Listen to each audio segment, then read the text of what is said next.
நான் உங்கள் சிப்பிப்பாறை ஜோதிடர் சாதிராகவன் ஜெயபாலாஜி.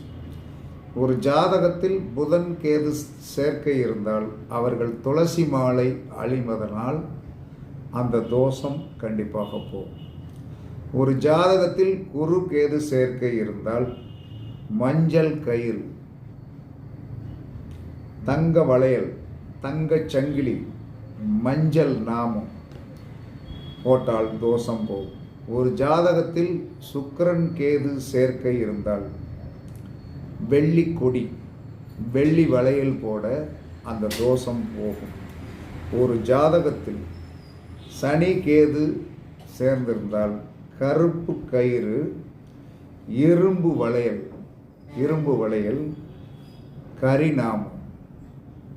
கரிநாமம் போடுவோம். அந்த சனிகேது சேர்க்கை தொழிலில் பெரிய பிரச்சனையை கொடுப்பா. இதை செய்யுங்க, கண்டிப்பாக நன்மை.